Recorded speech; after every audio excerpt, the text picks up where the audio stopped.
Ade Sartomo menjawab.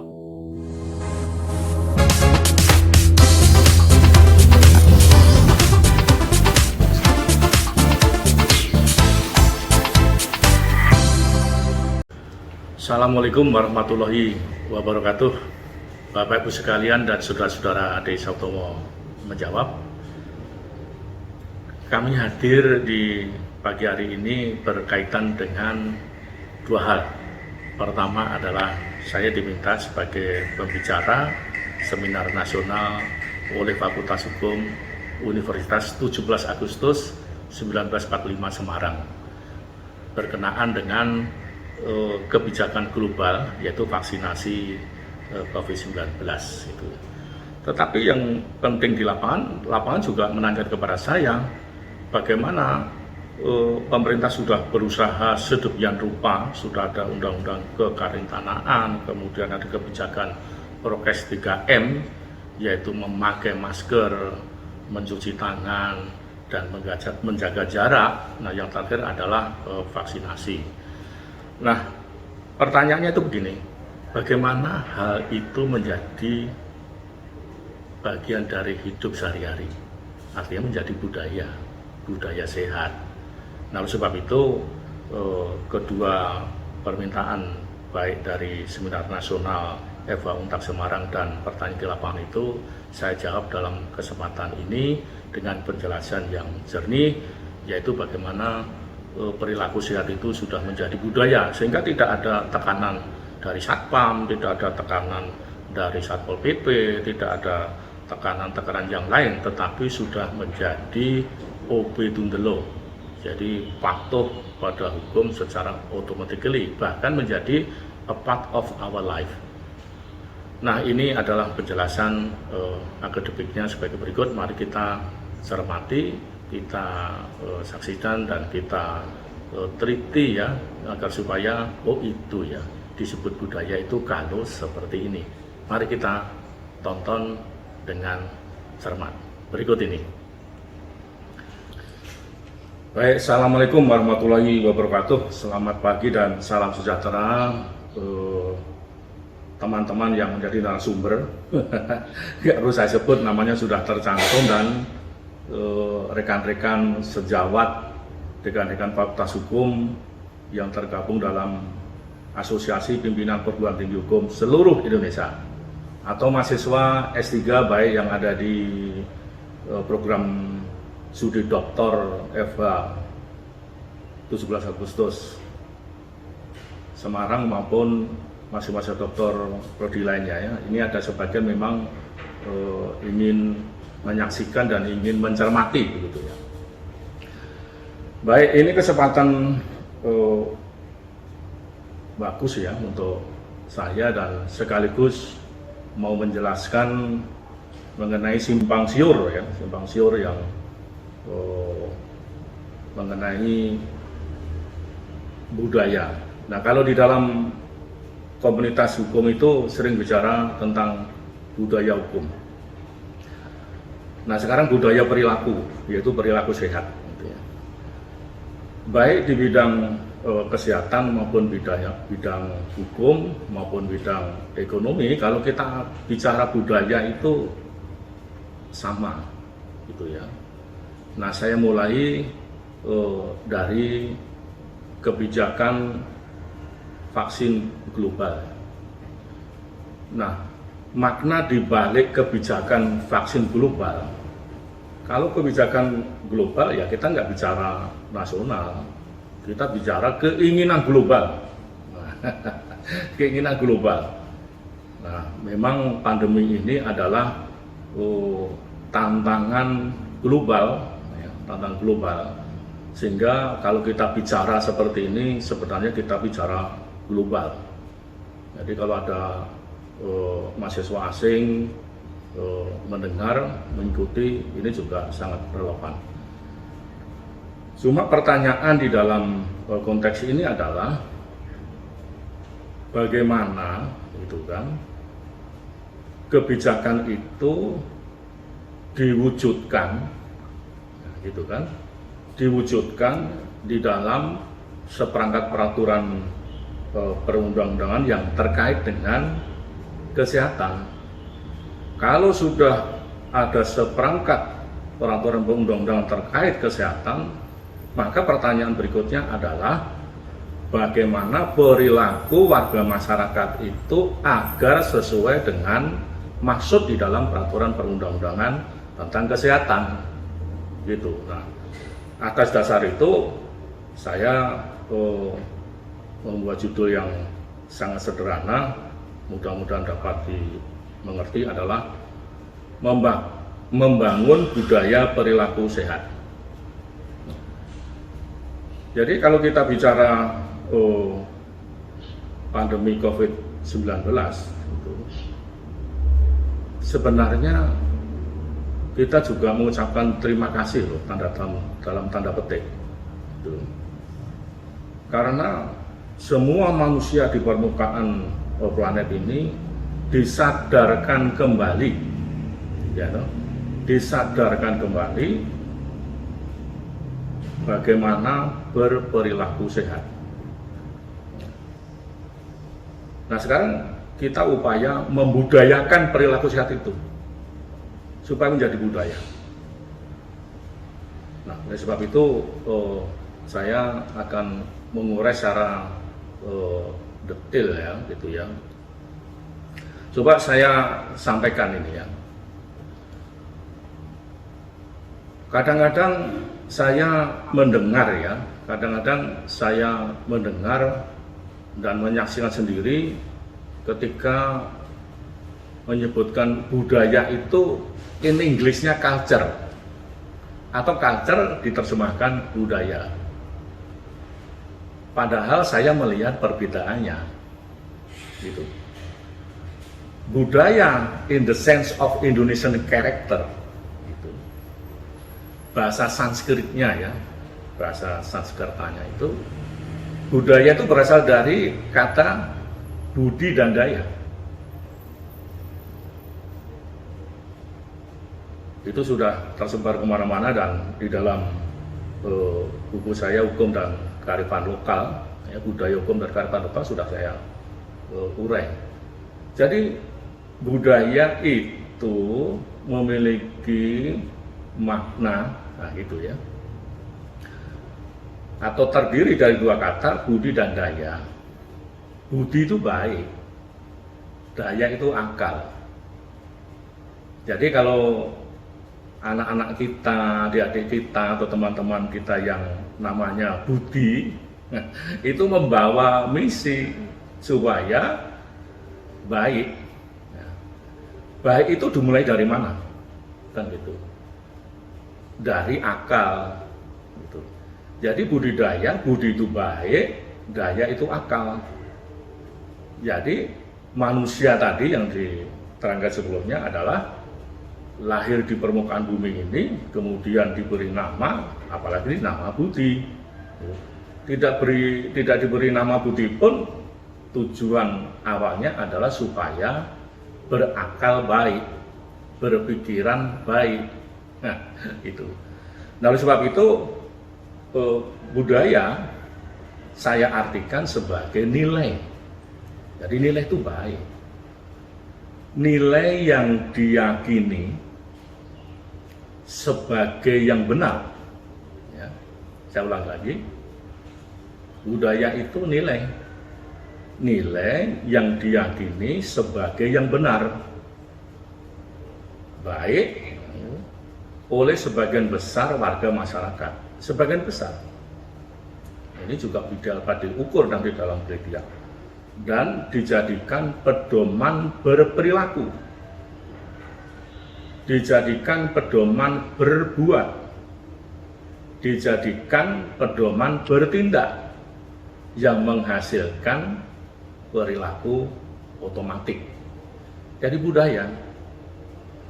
Nah, ini sekaligus teman-teman atau mahasiswa Fakultas Hukum, oh korupsi itu budaya. Bukan, korupsi itu bukan nilai, bukan sesuatu yang benar, bukan sesuatu yang baik. Nah, oleh siapa? Oleh sebagian besar warga masyarakat. Jadi korupsi itu bukan budaya ya, nah, tapi di dalam pembicaraan lapangan itu sering muncul itu sebenarnya sindiran. Nah, jadi budaya, saya ulangi lagi, adalah nilai yang diyakini sebagai yang benar, sebagai yang baik oleh sebagian besar warga masyarakat dan dijadikan pedoman berperilaku, berbuat, bertindak, dan menghasilkan perilaku otomatik. Jadi perilakunya itu otomatis kalau sudah membudaya itu, gitu ya. Nah itu pengertian awal yang saya sampaikan. Kemudian kalau ada pertanyaan, itu sumbernya dari mana? Ya sumbernya dari saya sudah guru besar itu sudah menguasai desa. Begitu. Nah, kemudian saya lanjutkan bagaimana membudayakan, gitu. Bagaimana membudayakan itu. Ini pertanyaan sering muncul, tetapi jawabannya masih parsial ya. Bapak Ibu sekalian dan saudara-saudara mahasiswa dan rekan-rekan yang mengikuti seminar Zoom ini ya, disebut budaya ya, disebut budaya itu satu kesatuan antara pengetahuan di level ini, pengetahuan. Yang kedua, perilaku, itu, berperilaku, berbuat, bertindak sesuai dengan pengetahuan.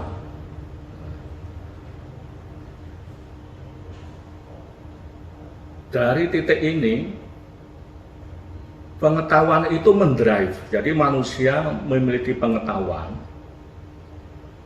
Pengetahuan itu mendrive saya bicara, mendrive saya berperilaku, mendrive saya berbuat, mendrive saya bertindak. Jadi orang berucap, berperilaku, bertindak itu sumbernya dari pengetahuan.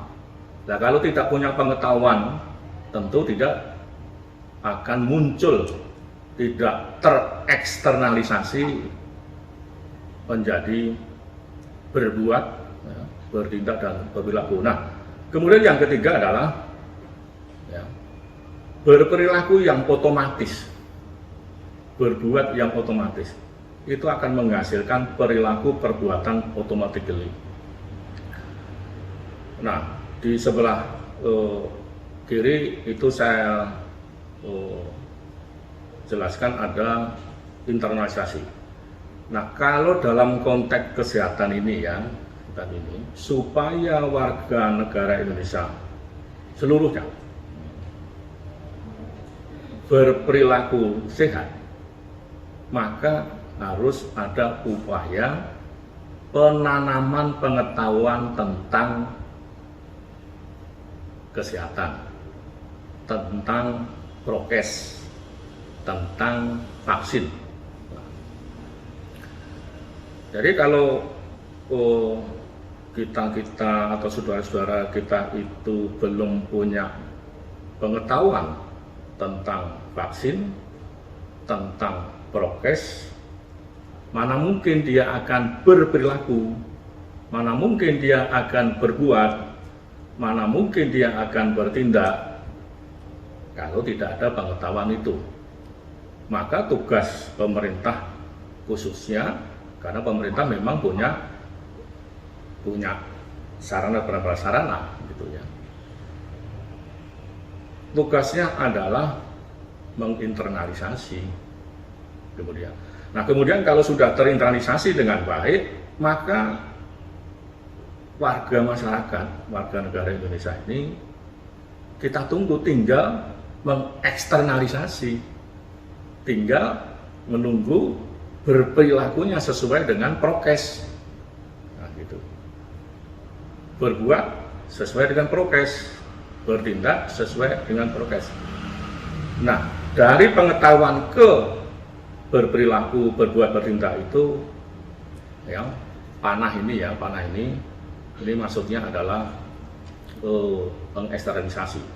Nah, kemudian kalau berperilaku sudah menjadi bagian dari hidup, sudah menjadi bagian hidup ya, itu nanti perilakunya otomatis. Nah, kadang-kadang kita mengendaki dijujuk aja bahasa Jawa langsung, loh itu perilakunya kok nggak prokes gitu ya. Tanamkan dulu pengetahuannya, kemudian berperilaku, kemudian otomatis akan membuahkan atau akan memproduksi sebuah perilaku sehat. Nah, kalau sudah mapan sedemikian rupa, maka akan lahir outcome. Outcome itu image ya, brand image, bahkan sampai ke warga negara asing. Indonesia ini, warga negara Indonesia dalam menangani dan menghadapi COVID-19 bagus karena automatically pakai masker, cuci tangan, menjaga jarak. Nah, itu sudah menjadi objektifikasi. Nah, sekarang semakin konkret ya di layar ini. Saya ulang lagi, Bapak Ibu sekalian, kalau kita bicara budaya, itu satu kesatuan pengetahuan, berperilaku, bertindak atau berbuat, dan hasil perbuatan automatically. Itu baru bicara tentang budaya. Oh, sudah membudaya itu, gitu ya. Nanti cek alat ukurnya. Budaya itu ada unsur pengetahuannya, unsur tindakannya, ada unsur hasil tindakan automatically. Itu. Nah, kemudian kita geser sedikit ke budaya sehat. Ya. Bapak Ibu sekalian, ya, menjadi bagian kita semua, tidak harus mengandalkan pemerintah tadi ya, walaupun dia punya sarana prasarana, kita menjadi bagian dari Doporolong Tani ini menyebarkan seluas-luasnya pengetahuan tentang prokes. Jangan kita berprokes ya 3M tadi hanya karena masuk mall, hanya karena masuk rumah makan, hanya karena masuk kantor, gitu kan. Nah, itu belum budaya. Nah, jadi budaya dalam konteks budaya sehat ini, warga masyarakat harus berpengetahuan tentang protokol kesehatan. Masyarakat harus berpengetahuan tentang vaksin. Nah, kalau sudah berpengetahuan, maka tahap berikutnya beliau-beliau, saudara-saudara kita ini akan mengeksternalisasikan pengetahuan itu. Ya, apa itu kalau prokes 3M itu? Mencuci tangan, memakai masker, menjaga jarak. Nah, mencuci tangan, memakai masker, menjaga jarak, itu akan menjadi lambat laun akan menjadi automatically perilaku sehat. Jadi nanti suatu saat tidak ada kampanye, tidak ada tekanan, tidak ada pengawasan tentang prokes 3M. Kalau sudah membudaya, ada COVID maupun tidak ada COVID, masyarakat akan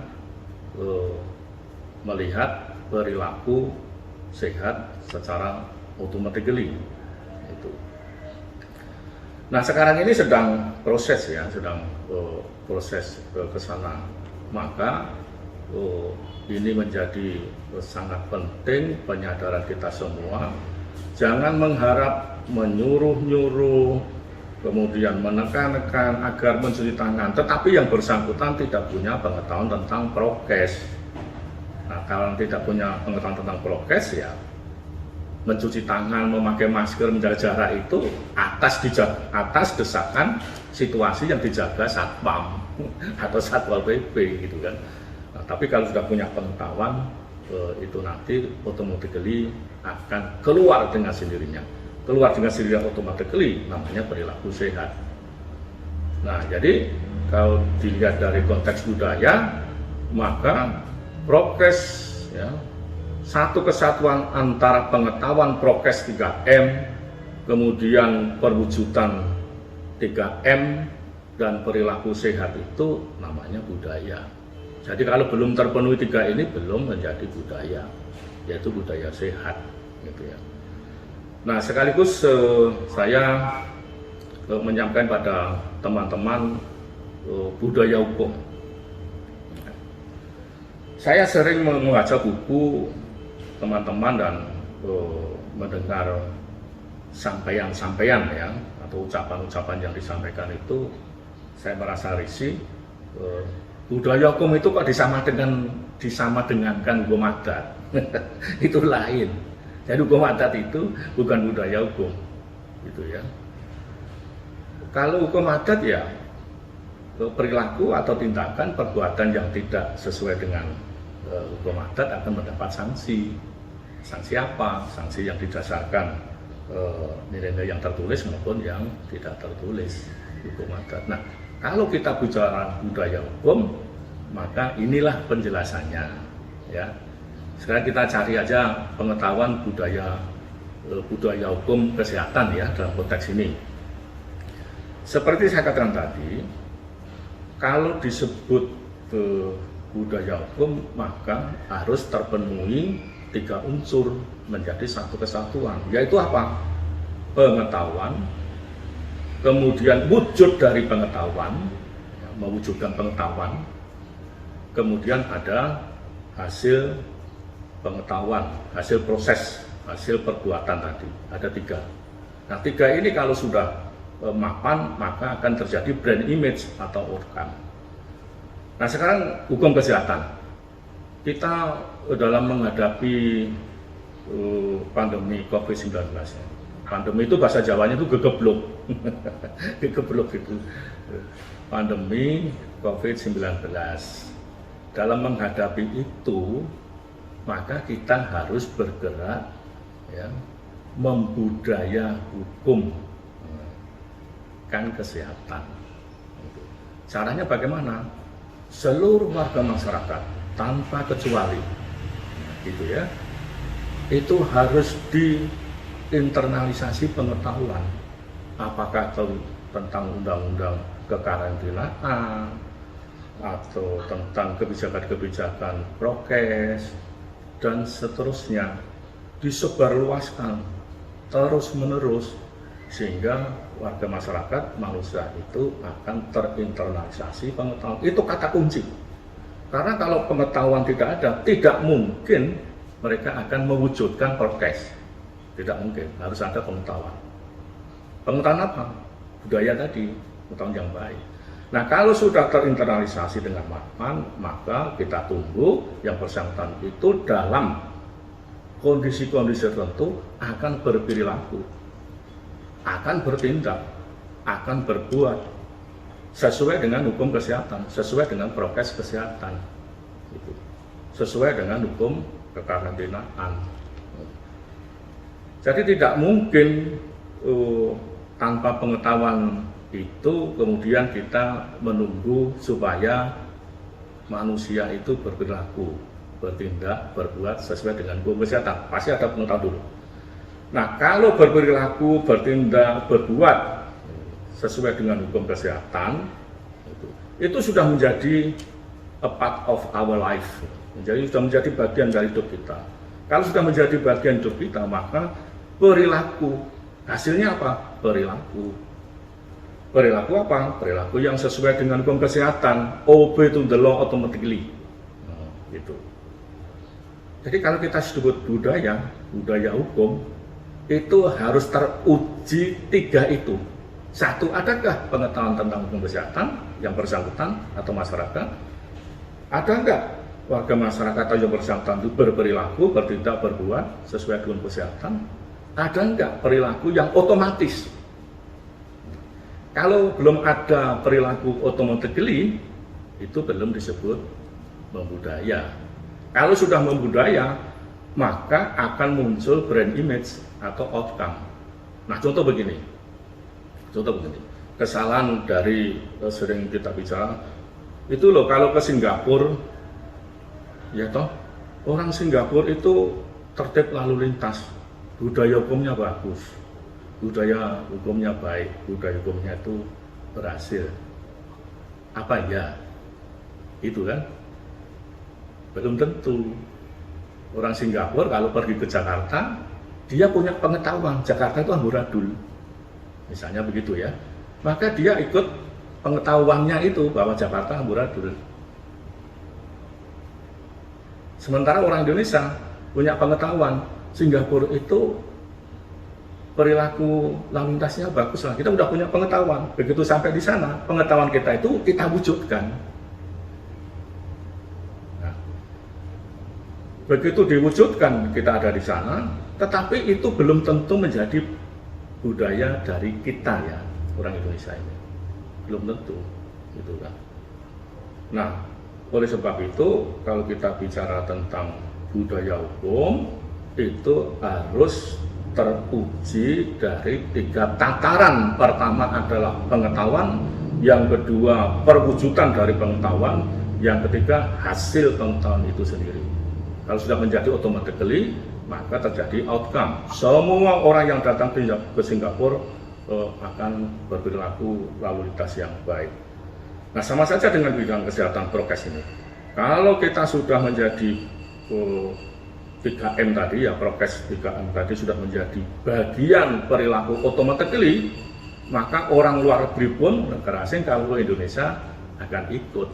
Karena dia outcome-nya udah tahu. Oh, kalau ke Jakarta, sana harus kita 3M. Nah, jadi itu pengertian budaya, kata kuncinya. Kemudian budaya sehat, kita larikan menjadi budaya hukum. Jadi budaya hukum itu bukan hukum adat. Gitu. Nah, semua ilmu ini dulu waktu saya menempuh program doktor, konsep ini saya bawa ke Fakultas Hukum UGM, itu belum ada yang berani menjadi promotor itu.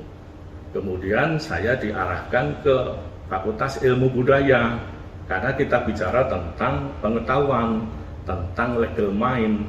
Kemudian kami diterima Pak Umar Khayyam, sehingga promotor saya adalah Profesor Dr. Umar Khayyam. Itu yang membentuk saya seperti ini. Bapak Ibu sekalian dan saudara-saudara, teman-teman baik kita. Nah, sekarang kita fokus bagaimana kebijakan vaksin global dalam perspektif ilmu budaya. Sama langkah-langkahnya. Ayo kita bareng-bareng, jangan menyerahkan kepada pemerintah saja. Ya. Dalam perspektif ilmu budaya, maka pengetahuan vaksin dan vaksinasi, nah gitu ya.